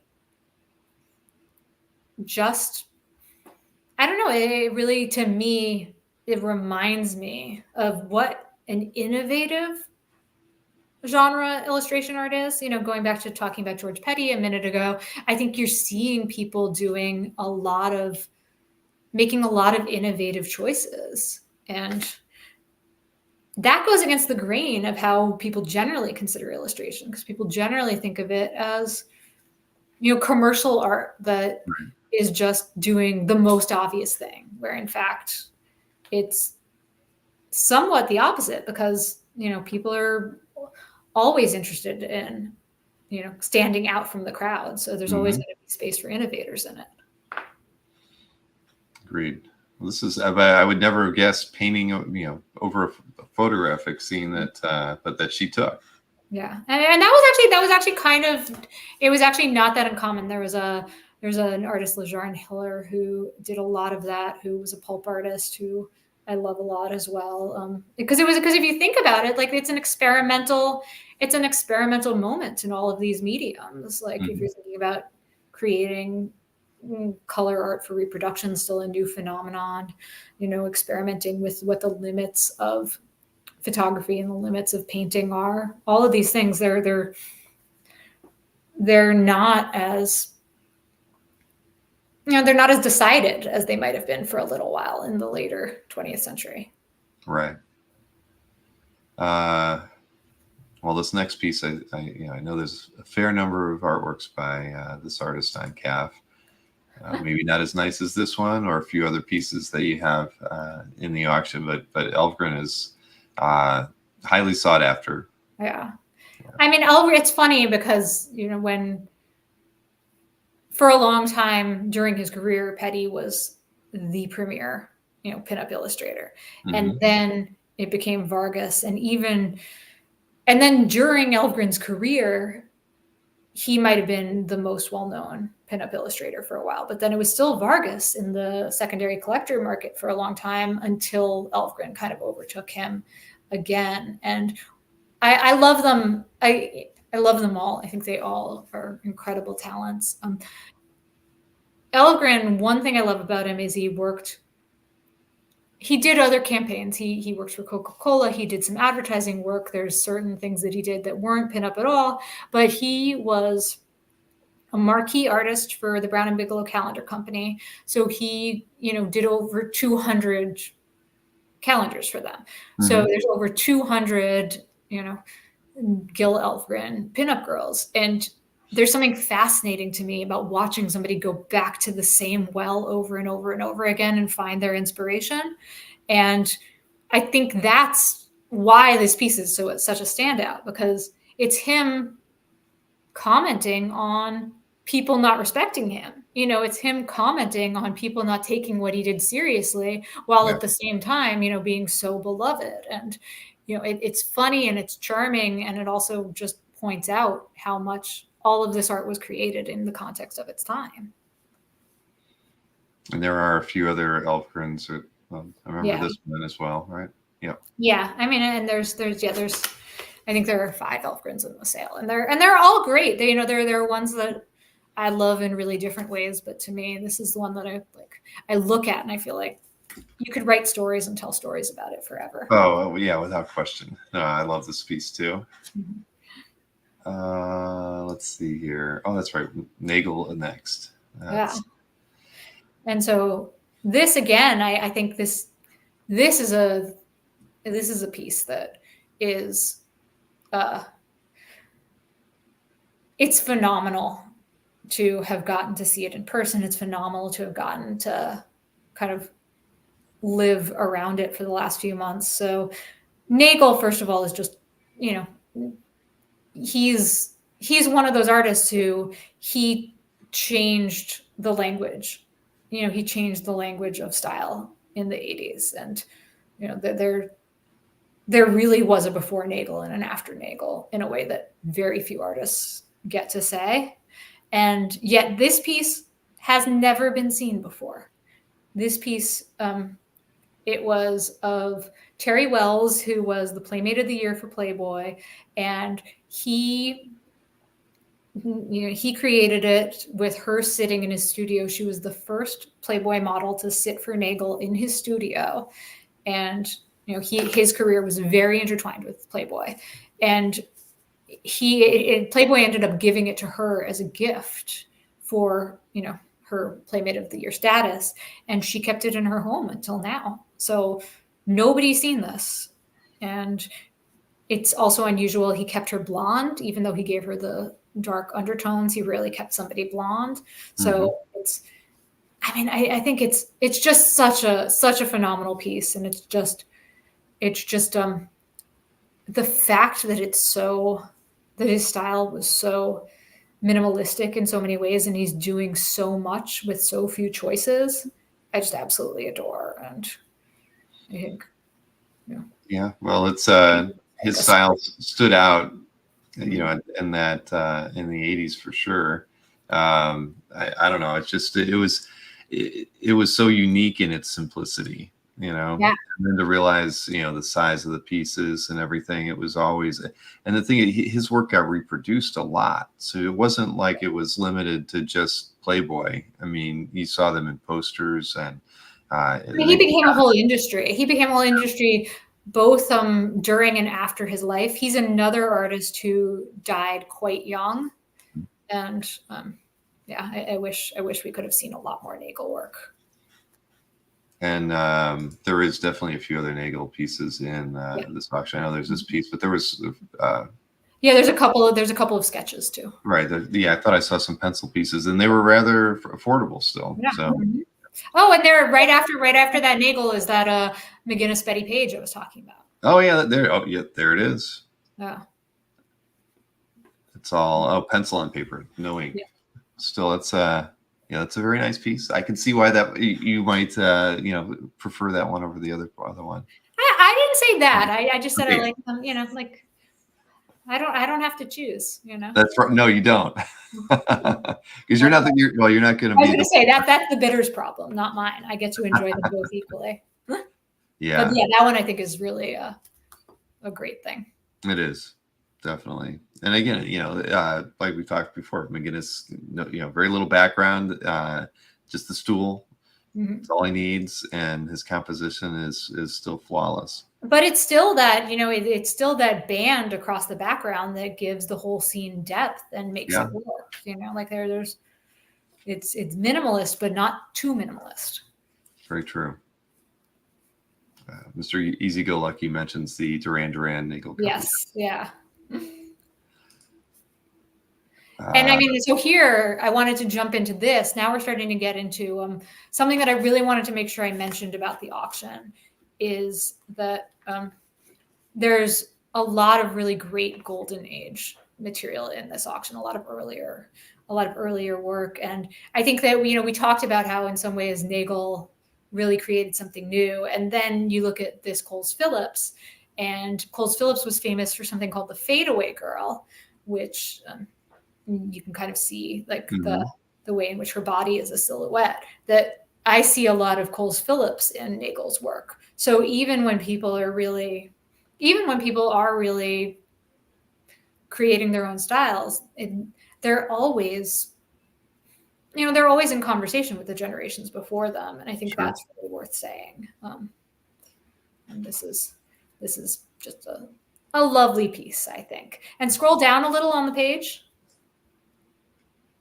Go down to the description. Yeah, because I just want to point out this. So the next few pieces, if you see, it says property from an important American illustration art collection. The consignor of this lot will donate partial proceeds up to 20% of the hammer price to the Salvation Army in dedication to Ed Jaster.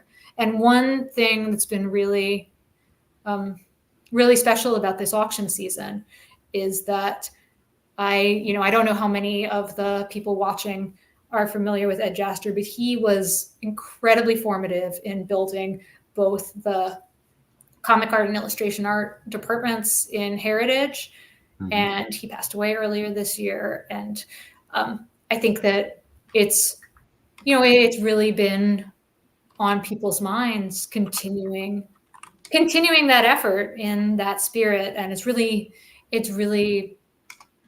I don't know, it means a lot to me that we're also getting to be doing something charitable in this auction in that way.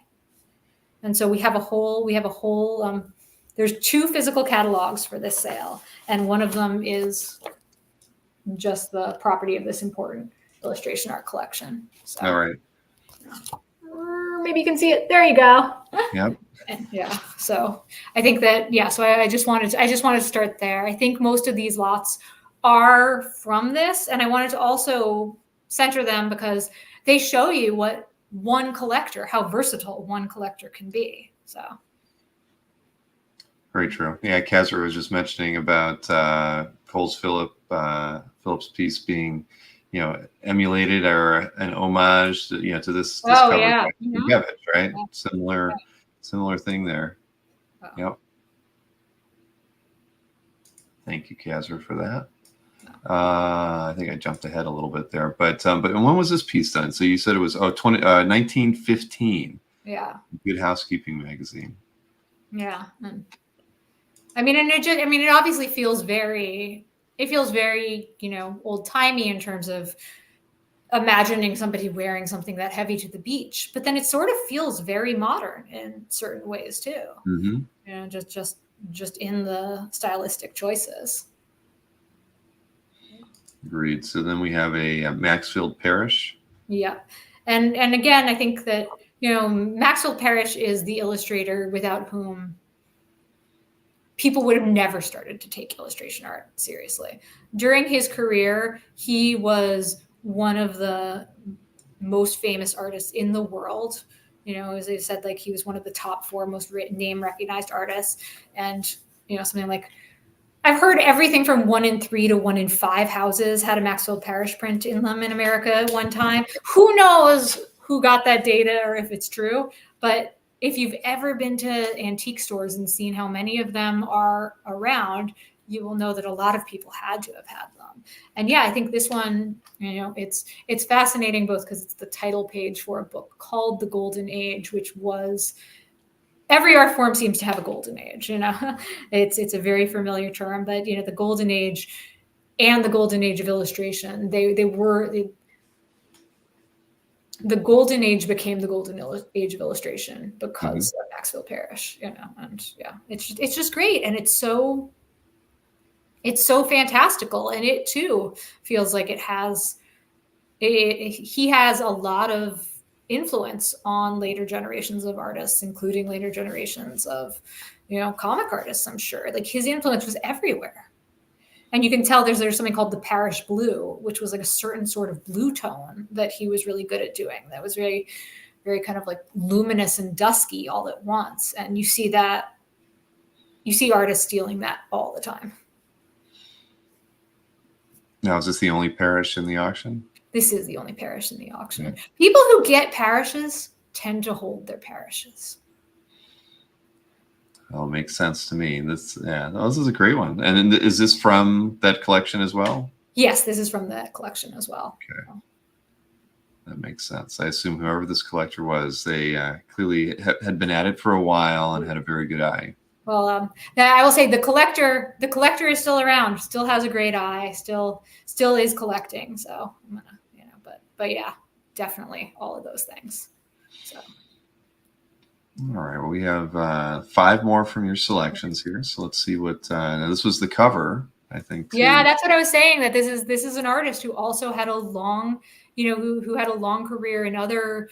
He had 3 careers. He had a pulp art career. He had a mainstream art career. He was a very prolific Saturday Evening Post cover artist, and then he went on to be a fine artist. And all of these works are highly collectible in different ways. If we could find the romance cover, it would be interesting because you will see the incredible difference in price between somebody's work for the Saturday Evening Post and somebody's work not for the Saturday Evening Post. It's a fascinating thing how collectible Saturday Evening Post covers are in and of themselves. But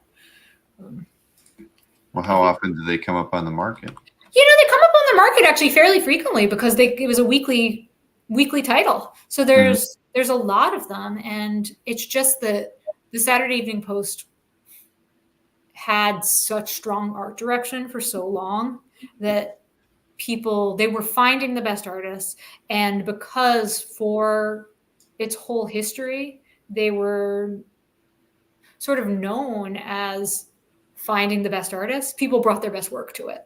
Like not everybody, you really try when you get that Saturday Evening Post commission, which is not me saying that this isn't trying. I think that it's just in the secondary marketplace, it just became its own collectible field, and it really remains really hot. Well, I'm sure once an artist got the opportunity to do a cover for the Saturday Evening Post, I mean, that was they were going to do something extra special that could catapult their career, get them seen by other publishers.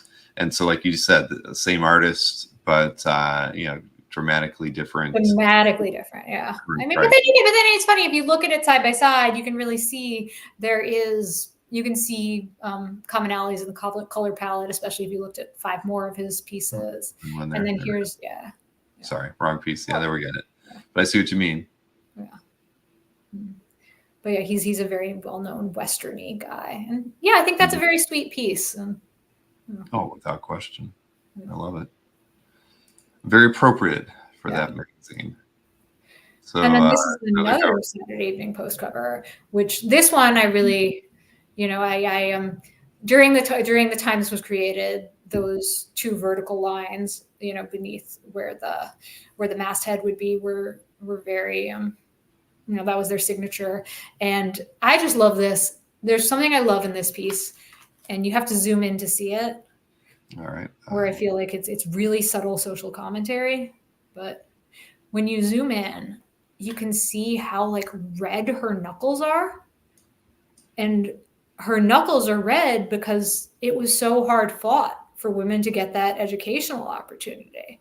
And I think that that's also the sort of touches that the Saturday Evening Post was doing. And I think that's one of the things that I love about illustration art. The more you know about the moment it was created, sometimes the more you can read into what's going on in it. And, it kind of just keeps you coming back to look at the same piece to try to understand it on deeper and deeper levels. Mm-hmm.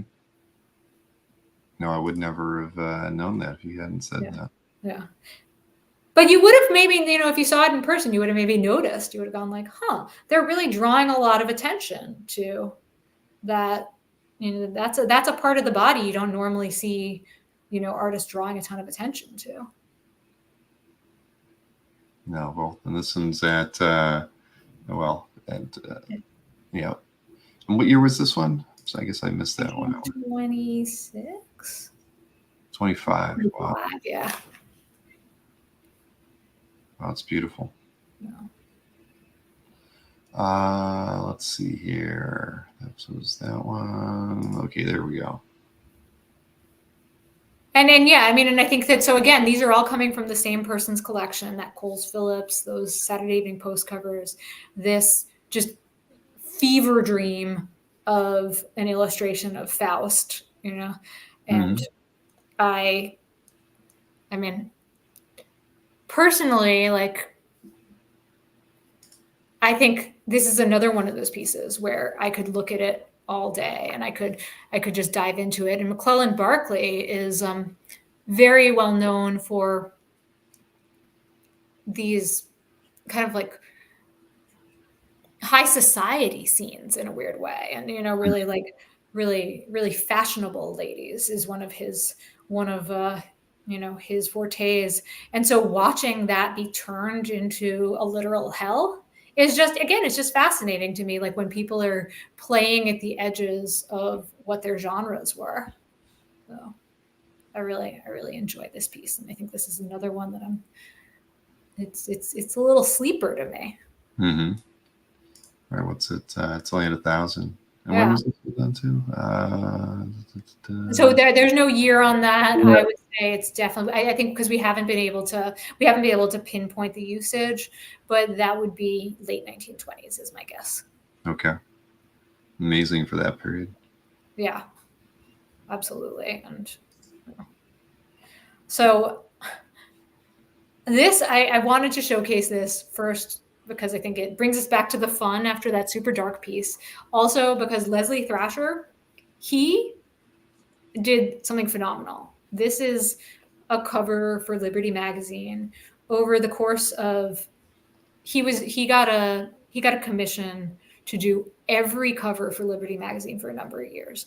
This is another magazine that was weekly. So he was putting out a full cover art every week. And not only was he putting them out to make it so it had more intrigue, he created a whole storyline called For the Love of Lil that carried through these characters on the covers and would have little captions about them inside, and then became a Hollywood movie in the era while the covers were still being made. And I think that there's something like, again, there's so much history to these. You would never know this. You would look at this and you would think that it's great, and you don't have to know anything else about it. You could enjoy it for years and years and years. And then you find out that, he was doing this at such a high level with such frequency for so long, and that he was also, creating a serial story through the covers. Mm-hmm. It's fascinating to me. I've never heard about it. And yeah, and I think it also connects back to comic art, like the notion of like creating a serial story in visuals. Wow. Well, I assume there has to be something, some books out there related to covering his work. I'm really curious if there's a book. I think it's kind of understudied. I think. Well, where do you get your knowledge from, Sarahjane? I think there's definitely articles about it out there, and I've dealt with a lot of it. Like it's something that it's known, but it's definitely in books. It's in books about illustration. I think, there are lots of great monographs about illustrators, and there's also, a lot of books that kind of take you through the history of illustration in one way or another. But I can't remember where the first one where I read about Liberty magazine was, and I'm still learning more about it. Every week. Sure. Yeah. Well, we have one more piece of art to look at, and I don't recall which piece that was. So then Norman Mingo. Well, the perfect way to end things tonight. Yeah, I picked it because it's perfect. Because who doesn't love it? Who doesn't connect with it? And also because I think it hammers home the point that I wanted to make, that this comes from the same collection that all of the last 6 or 7 pieces we were looking at comes from, and that there's no one way to be a collector. There's no one way. All of our collections are as unique as we are. So, I don't know how many people there are who have a Norman Mingo and a Coles Phillips, but it's a great, it's just a great way to kind of honor the whole history of illustration, to be like, I want to collect bits of all of it, which I think is what you can see in, this individual's collection. But, you could also start your collection in any other way and build it in any other way. But I like this one a lot. I think this one's just adorable. I don't know what more there is to say about it. Everybody has to own something, at least one piece of art from Mad Magazine. Yeah. The cover, that's great. If it can be an interior, that's all right too. I don't own anything. I've always wanted to pick up something. There's so many great Mad Magazine artists that are out there, and I've omitted that in lieu of picking up more, traditional comic book art, character-driven stuff. But we all grew up on Mad Magazine one way or another. But great point though. The fact that art is can be appreciated across genres, and the fact that we're in the last 100 years we've been exposed to so many different kinds of art, whether it's in comics or pulps, or magazine covers, and and if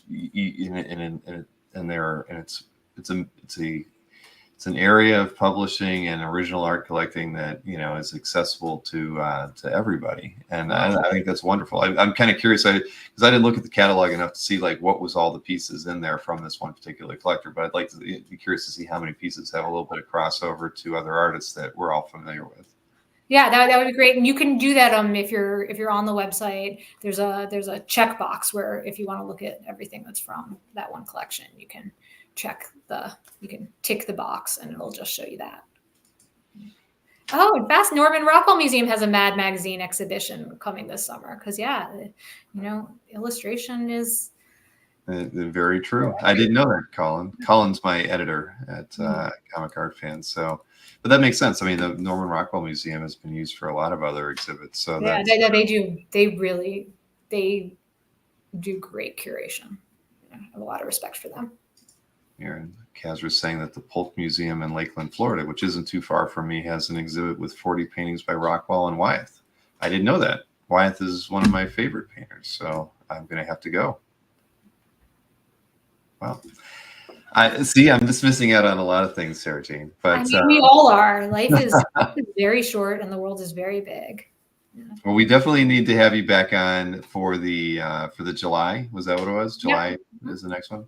Yeah, let's do that. I think because I'm enjoying this. We don't get to talk about illustration art enough on the channel, and this is very educational for me too. So yeah, let's plan on doing that. Once the preview is kind of put out there, let's figure out what dates work for both of us. Absolutely, I look forward to it. Fantastic. And thank you so much for having me. This was so fun. It indeed, yeah, it definitely was. And so, yeah, this has been great, and I hope everybody in the audience got a little bit out of it too, and at least learned of two new artists that you weren't familiar with before. But you know what I'm going to start doing is I'm going to start looking for M chart, because I've decided that I have to have a piece of M chart or my collection will not be complete.